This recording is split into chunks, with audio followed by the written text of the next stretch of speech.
सभी दर्शकों को हमारी ओर से नमस्ते। आयुष प्रोग्राम में आप लोगों का हम स्वागत करते हैं।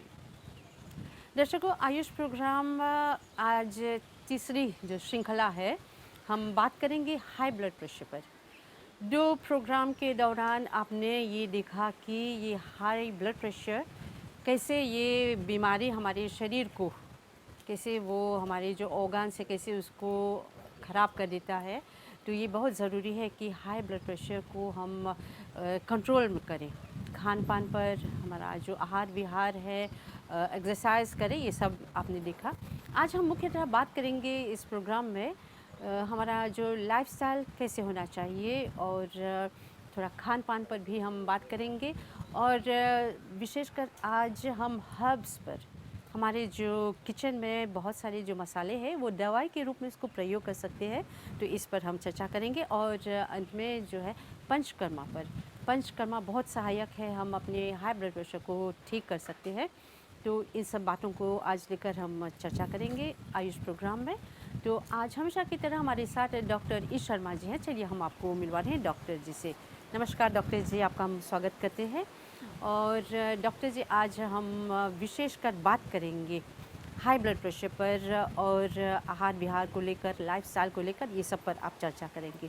तो डॉक्टर जी, सबसे पहले मैं ये जानना चाहूँगी कि जो जिनको हाई ब्लड प्रेशर है उनका जो लाइफस्टाइल कैसे होना चाहिए, और खान पान भी, इस पर थोड़ा सा आप बात करेंगे। जी हाँ, आयुर्वेद में जैसा कि हमने पहले 2 एपिसोड्स में बात की कि उस समय में पुराने ज़माने में क्योंकि लोग एक्सरसाइज वगैरह बहुत करते थे, इस प्रकार के साधन नहीं थे, लाइफस्टाइल अच्छा था, खान-पान शुद्ध था, तो उतना अधिक ब्लड प्रेशर जो है वो आयुर्वेद में रिपोर्टेड नहीं है। लेकिन कुछ परिस्थितियाँ बताई गई हैं जिनसे लगता है कि आयुर्वेद को भी ब्लड प्रेशर के बारे में ज्ञान था। तो चिकित्सा की जब बात करते हैं तो आयुर्वेद जब चिकित्सा करता है तो हम 4 बातों का ध्यान देते हैं। सबसे पहले आहार, क्योंकि आहार जो फूड है हमारा वो सबसे बड़ी मेडिसिन है। सभी कल्चर्स में बोला गया है कि भोजन जो है वो सबसे बड़ी दवाई है, उसे ध्यानपूर्वक लेना चाहिए। तो ब्लड प्रेशर में आहार को लेकर बात करेंगे। फिर विहार का मतलब है एक्टिविटीज़, लाइफस्टाइल, जी। आपका स्ट्रेस मैनेजमेंट, आपके एडिक्शंस, आपका लाइफस्टाइल, ये सब एक्सरसाइज कितनी करते हैं आप। तो डाइट, लाइफस्टाइल, फिर कुछ हर्ब्स की बात करेंगे। हर्ब्स में हम लोग किचन हर्ब्स पर फोकस करेंगे जो कि सर्वजन को सुलभ है, आराम से हर किचन में अवेलेबल है। जी। और चौथे नंबर पर हम कुछ पंचकर्मा प्रोसीजर्स बताते हैं। जी। पंचकर्मा एक प्रकार का डिटॉक्सिफिकेशन प्रक्रिया है। जी। तो शरीर में इकट्ठे हो रहे दोषों को, टॉक्सिन्स को निकालने के लिए एक प्रक्रिया की जाती है। तो कुछ ऐसे सहज सुलभ उपाय बताएंगे जो कि हर व्यक्ति अपने घर पर कर सकता है। इन चारों उपादानों में, इन चारों मॉडलिटीज़ के थ्रू हम लोग ट्रीटमेंट का प्रावधान आज करने वाले हैं। खान-पान पर ध्यान रखना बहुत आवश्यक है, और जो ब्लड प्रेशर को लेकर सबसे इम्पॉर्टेंट जो है, वो है आपको नमक कम करना है। हाँ। भोजन में नमक कम कीजिए, जितना हो सके नमक कम कीजिए। और तेल, घी, चिकनाई, बटर, चीज़, जो फैटी आइटम्स हैं भोजन में, उनको भी कम करना पड़ेगा। जब बच्चा 4-5 साल का होता है तभी से उसके रक्त वाहिनियों में, आर्टरीज़ में फ़ोम सेल्स जमा होने लग जाते हैं। फ़ोम सेल क्या होता है? जब हम पानी को और तेल को अगर आप मिलाएँगे, तो जो आपकी पेस्ट्री पर जो आइसिंग रहती है, केक पर जो आइसिंग रहती है, वो क्या है? वो तेल, घी को अगर आप पानी में बीट कर देंगे तो फ़ोम बन जाएगा। हाँ। वैसा ही फ़ोम स्टार्ट होता है, बिल्कुल हल्का-सा फ़ोम बचपन में ही दिल की नलियों में जमा होने लग जाता है, आर्टरीज़ में जमा होने लग जाता है। समय के साथ में वो प्रेशर में आके और गाढ़ा होकर वो हार्ड हो जाता है, और वो बाद में कोलेस्ट्रॉल बन जाता है। तेल और घी और हर प्रकार की चिकनाई को भोजन में कम करना और नमक को कम करना, ये बहुत आवश्यक है। मोटापे से बचने के लिए और ब्लड प्रेशर से बचने के लिए खाना धीरे-धीरे खाना चाहिए। जब बहुत तेज़ी से खाना खाएँगे तो वो अधिक खाना खाया जाता है, और उससे डाइजेशन भी खराब होता है, क्योंकि प्रॉपर डाइजेस्टिव जूसेस उतनी मात्रा में बन नहीं पाते। और जब मोटापा बढ़ेगा तो शरीर में जाकर कार्बोहाइड्रेट्स भी फैट में कन्वर्ट हो जाते हैं। घर में जो सब्ज़ी है या बाज़ार से लेते हैं, जो डार्क कलर्स है, उनमें ज़्यादा वो आयरन है, ये ब्लड प्रेशर के लिए ठीक नहीं है। हर प्रकार की सब्जियां खाना ब्लड प्रेशर के लिए अच्छा है, डार्क कलर वेजिटेबल्स हैं, हरी सब्जियां हैं, सभी प्रकार की सब्जियां जो हैं उनमें फाइबर कंटेंट बहुत अधिक रहता है। और डार्क कलर की सब्जियों में आयरन अधिक रहता है, तो आयरन भी जो है ब्लड प्रेशर को बढ़ाने में कोई भूमिका अदा नहीं करता, और बल्कि अगर आप में आयरन कंटेंट अच्छा लेंगे, आपका हीमोग्लोबिन अच्छा रहेगा। हीमोग्लोबिन अच्छा रहेगा तो आपके दिल पर कम लोड पड़ेगा, आपका ब्लड प्रेशर कंट्रोल में रहेगा, आपको दिल के रोग कम होंगे। हीमोग्लोबिन की कमी दिल के फेल होने में, हार्ट फेलियर में हीमोग्लोबिन की कमी भी बहुत बड़ा रोल प्ले करती है। तो सब्जियां अधिक खाइए, हरी सब्जियां, डार्क कलर सब्जियां अधिक खाइए, और जैसा बताया कि भोजन को धीरे धीरे खाइए, चबा चबा कर खाइए, पूरे कंसंट्रेशन के साथ में खाइए। टीवी देखते हुए खाना खाना, बातें करते हुए भोजन करना, या उससे खड़े होकर खाना। खड़े होकर भोजन करना, और इससे जो है हमारा डाइजेशन खराब होता है और ब्लड प्रेशर और दिल के अनेक रोग होते हैं। भोजन के साथ में या भोजन से थोड़ा पहले गर्म पानी पीना भी कोलेस्ट्रॉल को और ब्लड प्रेशर को कम करता है। भोजन से पहले आप एक ग्लास गर्म पानी ले सकते हैं, भोजन के साथ में भी गर्म पानी पी सकते हैं। भोजन के साथ में पानी पीना उत्तम है, परंतु भोजन के बाद में पानी नहीं पीना चाहिए 1 घंटे तक। तो ये अगर आप छोटे-छोटे चेंजेस कर लेंगे, और ये चेंजेस जितना जल्दी स्टार्ट करेंगे उतना फ़ायदा होगा। अभी आपकी उम्र अधिक हो गई, आपको ब्लड प्रेशर हो गया, ग्रेड 2, ग्रेड 3 का ब्लड प्रेशर है, तब भी ये चेंजेस मदद करेंगे। लेकिन तब आपका कर्तव्य है कि अभी जो घर में बाकी मेंबर्स हैं जिनको ब्लड प्रेशर नहीं है, बच्चे हैं, उन सभी में ही खान-पान की आदतें आज ही स्टार्ट करनी पड़ेंगी। तो ठंडी चीज़ें जो हैं वो हार्ट डिजीज़ को, कोलेस्ट्रॉल को, ब्लड प्रेशर को बढ़ाती हैं। जो गर्म चीज़ें हैं, गर्म खान-पान है, वार्म एंड हॉट भोजन है, वो कोलेस्ट्रॉल को पिघलाता है, हमारे डाइजेस्टिव जूसेस को स्टिमुलेट करता है। जितना अधिक डाइजेस्टिव जूस बनेगा, उतना अच्छा डाइजेशन होगा, उतना अधिक फैट का ब्रेकडाउन होगा, कोलेस्ट्रॉल कम रहेगा, ब्लड प्रेशर कम रहेगा। हमारी जीवन शैली में कैसे बदलाव लाना चाहिए ताकि हमारा जो ये समस्या ना हो, हाई बीपी ना हो और स्वास्थ्य ठीक रहे? जी, तो लाइफ़स्टाइल में स्मोकिंग नहीं करना, आपको स्ट्रेस मैनेजमेंट करना, और आपको एक्सरसाइज करना। फिर आता है मेडिटेशन, ध्यान करना। मेडिटेशन जब करते हैं तब हमारे स्ट्रेस हार्मोन्स कम होते हैं, और वो कोलेस्ट्रॉल को, ब्लड प्रेशर को डायरेक्टली कम करते हैं। प्राणायाम करना, अगर आप, जो बेस्ट प्राणायाम है वो है अनुलोम विलोम, जो कि आपको शांति देता है, और कपालभाति, जो कि एक विग्रस प्रकार का अनुलोम विलोम की तरह एक और प्रकार का प्राणायाम है, कपालभाति। ये आपको षट शोधन में भी आता है, योग के जो 6 प्रकार के शोधन हैं, क्योंकि ये शरीर का शोधन कर देता है। ये आपके डायफ्राम को मूव करता है, जिससे कि आपका हार्ट, लंग, लिवर और इंटेस्टाइन सब मोबिलाइज होते हैं, और उनमें कोलेस्ट्रॉल का जो है वो क्लॉगिंग नहीं हो पाती है, कोलेस्ट्रॉल का कंजम्पशन हो जाता है, वो बर्न हो जाता है, और आपका ब्लड प्रेशर भी कंट्रोल में रहता है। डॉक्टर जी, आयुर्वेद में हमारी जो बहुत सारी दवाई है जो हम अपना हाई ब्लड प्रेशर को कंट्रोल कर सकते हैं, तो थोड़ा सा इस पर आप चर्चा करें कि क्या बताया गया है आयुर्वेद में? जी हाँ, जैसा आपने बताया कि भारतवर्ष में बहुत प्रकार की औषधियाँ अवेलेबल हैं, क्योंकि वहाँ की ज्योग्राफिकल वेरिएशन बहुत अधिक है। हिमालय के ठंडे बर्फ वाले प्रदेशों से लेकर और केरला तक बहुत बड़ा भूगोल है।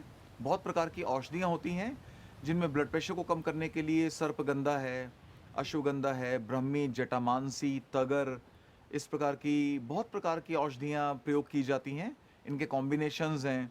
इसके अलावा कई प्रकार के मिनरल प्रिपरेशंस हैं, मुक्ता पिष्टी वगैरह, वो भी प्रयोग में लाए जाते हैं, जिनसे ब्लड प्रेशर कंट्रोल किया जाता है। तनाव को कम करती हैं, कुछ प्रत्यक्ष तौर पर कोलेस्ट्रॉल को कम करती हैं, अनेक प्रकार से काम करती हैं। मॉरिशस में भी ये औषधियाँ हमारे ministry of health and wellness के द्वारा, आयुर्वेदिक क्लिनिक्स के द्वारा उपलब्ध करवाई जाती हैं। आप वहाँ जाके ले सकते हैं। लेकिन हम सबके किचन में बहुत बड़ी फार्मेसी छुपी हुई है। हमारे किचन में ये मसाले कहाँ से आए? इन सब मसालों में टेस्ट, भोजन को एक स्वाद और रंग देने के अलावा एक बहुत बड़ा हेल्थ का खजाना छुपा हुआ है। ऐसी कुछ किचन स्पाइसेस पर बात करेंगे जो कि ब्लड प्रेशर पर डायरेक्टली काम करते हैं। इनमें सबसे इम्पॉर्टेंट है सिनेमॉन, दालचीनी। दालचीनी में सिनामिक एसिड, सिनेमेल्डिहाइड, यूजेनॉल और कुमारिन्स, अनेक प्रकार के तत्व पाए जाते हैं, एक्टिव प्रिंसिपल पाए जाते हैं, जो कि ब्लड प्रेशर को डायरेक्टली कम करते हैं अनेक प्रकार के क्लिनिकल ट्रायल्स हुए हैं, मेडिकल रिसर्च हुई है, जिसमें पाया गया कि सिनेमॉन देने पर, दालचीनी खाने पर आपका ब्लड प्रेशर कम होता है, आपका अच्छा कोलेस्ट्रॉल बढ़ता है, जिसको कहते हैं high density lipoprotein HDL, good cholesterol, वो बढ़ता है, और आपका जो खराब कोलेस्ट्रॉल है, bad cholesterol, low density lipoprotein LDL, वो कम होता है। बड़े मजे की बात है, अच्छा कोलेस्ट्रॉल बढ़ता है, खराब कोलेस्ट्रॉल कम होता है, ब्लड प्रेशर कम होता है। अच्छा। ऐसे अनेक स्टडीज में पाया गया। तो सिनेमॉन आपको दालचीनी लेना चाहिए, कितना लेना चाहिए? अलग अलग स्टडीज ने ही पाया कि 2 से 3 ग्राम की मात्रा में दालचीनी का पाउडर एक अडल्ट व्यक्ति को प्रतिदिन लेना चाहिए। तो आपको ये देखना चाहिए, आपके घर में 4 अडल्ट मेंबर हैं, तो आपको आपके 24 घंटे के भोजन में 4 अडल्ट मेंबर के लिए 8 ग्राम का सिनेमॉन पाउडर प्रतिदिन कंज्यूम होना चाहिए। अगर आप खाने में डाल के नहीं लेना चाहते हैं तो आपको इसको चाय में डालकर और गर्म पानी में डालकर ले सकते हैं, लेकिन छान कर नहीं पीना। वो पूरा का पूरा तत्व आपके शरीर में जाना चाहिए, तो ज़्यादा लाभ करेगा। जी। अजवाइन को ट्रैकिस्पर्मम एमाई कहते हैं, एक प्रकार का थाइम है, और जितने प्रकार के थाइम्स होते हैं उन सब में थाइमॉल रहता है, एक प्रकार का तेल रहता है, ऑयल रहता है, थाइमॉल। ये मसल रिलैक्सेंट है। किसी भी प्रकार का आपको पेट में दर्द हो रहा है, लीवर की वजह से, किडनी की वजह से, पीरियड्स की वजह से, अगर ये गर्ल्स को हो रहा है, किसी भी प्रकार का पेट का दर्द, आपको अगर आप एक छोटा चम्मच टीस्पून भर के गर्म पानी के साथ खा लेंगे, आपको पेट का दर्द तुरंत कम हो जाएगा, क्योंकि ये मसल रिलैक्सेंट है। ब्लड प्रेशर को बढ़ाने में भी मसल्स का बहुत बड़ा रोल है। अच्छा। हमारी आर्टरीज में मसल्स रहती हैं, और जो सेकंड हमारा लेयर रहता है मसल्स का, वो जब हमारे आर्टरी की मसल्स टाइट होती हैं, उनमें स्पाज्म आता है, तो ब्लड प्रेशर बढ़ता है। तो आर्टरीज की मसल्स को ढीला करके, उनका स्पाज्म खत्म करके, वाज़ोडाइलाटेशन कर कर अजवाइन ब्लड प्रेशर को कम करता है। तो किचन में आपको अजवाइन का प्रयोग बढ़ाना चाहिए। अजवाइन को खाने का बेस्ट तरीका है कि आप गर्म पानी के साथ में एक छोटा चम्मच भरकर खा लें। तो आपको ये प्रतिदिन 1 चम्मच सुबह सुबह खाना चाहिए। आपका ब्लड प्रेशर ठीक रहेगा, आपको अनेक प्रकार के स्पाज्मोडिक पेन नहीं होंगे, और इमरजेंसी मेडिसिन के रूप में आप इसको अपने किचन में अवश्य रखिए। अजवाइन को भोजन से पहले लेना अधिक अच्छा रहेगा। सुबह सुबह भूखे पेट लेना भी अच्छा रहेगा, और भोजन से पहले भी आप गर्म पानी के साथ में ले सकते हैं। गर्म पानी इसका अवशोषण बढ़ा देता है, इसका एब्जॉर्प्शन शरीर में बढ़ जाता है। अच्छा। तो इसको गर्म पानी के साथ लेंगे तो इसका तेल अच्छे से एब्जॉर्ब होगा। इनडायरेक्टली जो रोल प्ले करते हैं, जो बहुत इंपॉर्टेंट हमारे किचन में पाए जाते हैं, वो हैं ब्लैक पेपर और जिंजर। जी। ब्लैक पेपर बायो एनहांसर है, तो जो भी हम भोजन करते हैं उसके साथ में अगर आप ब्लैक पेपर लेंगे, वो भोजन अच्छे से पचेगा, उसका शरीर में कहते हैं ना भोजन लगेगा, उसका रक्त में उसका अच्छे से ट्रांसफर होगा, और वो भोजन ज़्यादा लाभ देगा। तो ब्लैक पेपर को अधिक मात्रा में लीजिए थोड़ा सा, और जिंजर जो है वो अधिक मात्रा में लीजिए। जिंजर में मैं आपको एक बात और बोलना चाहूँगा, जो फ्रेश जिंजर है, हाँ, जिसे अदरक अदरक बोलते हैं, अदरक के मुकाबले जो ड्राई जिंजर है, जिसको सौंठ बोलते हैं, जी, जी। सौंठ जो है वो फ्रेश जिंजर के मुकाबले 6 गुना ज़्यादा पावरफुल है। अच्छा। तो dry ginger is 6 times more powerful than fresh ginger. तो फ्रेश भी खाइए और ड्राई भी खाइए, दोनों का सेवन कीजिए। ब्लैक पेपर और जिंजर आपके डाइजेशन को बढ़ाकर और आपके कोलेस्ट्रॉल को कम कर कर लॉन्ग रन में इनडायरेक्टली आपके ब्लड प्रेशर को कम करेंगे, आपके दिल को हेल्दी रखेंगे।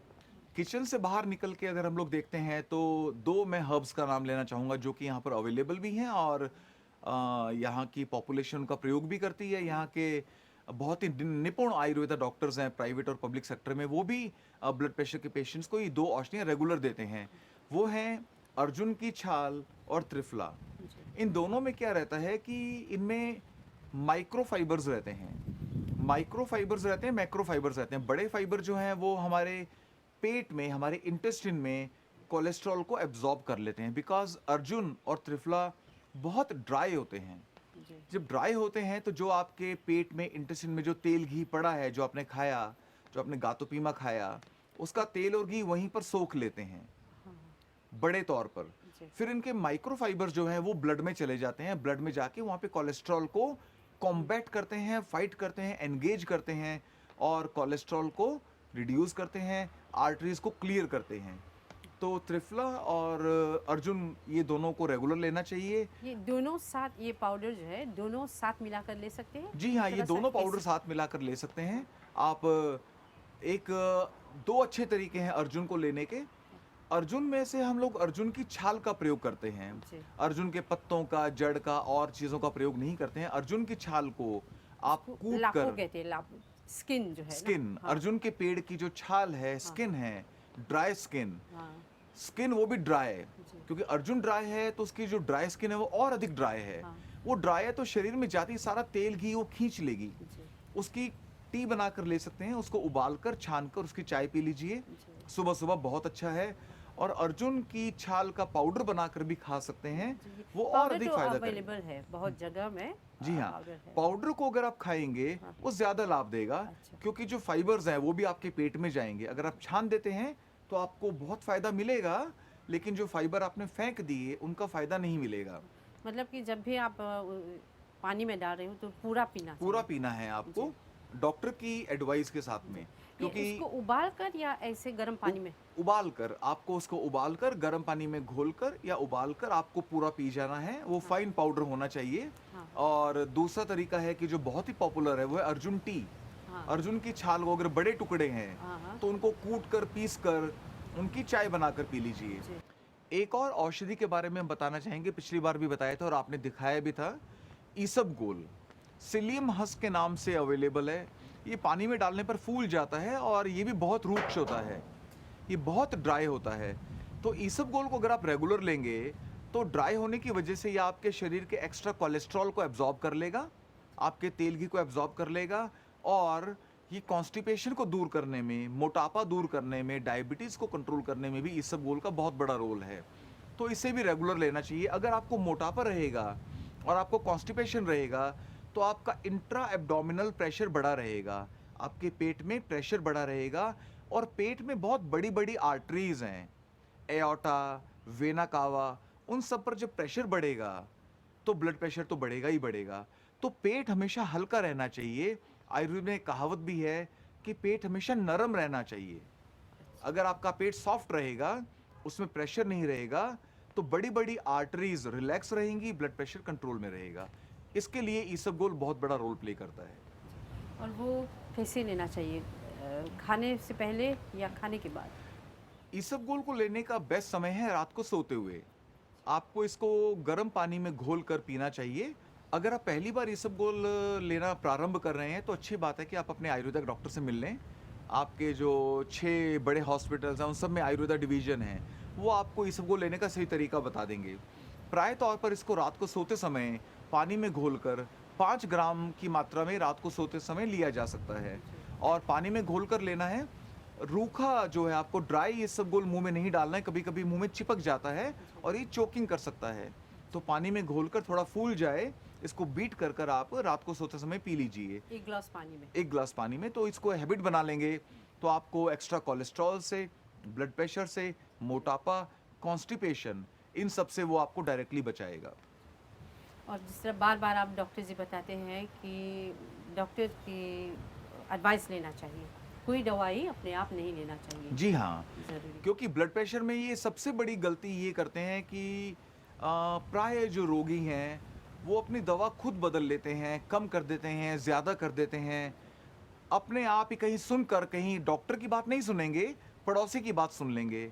उन्होंने कहा था इसको तो कम कर दो, ये तो आपको नुकसान कर देगी।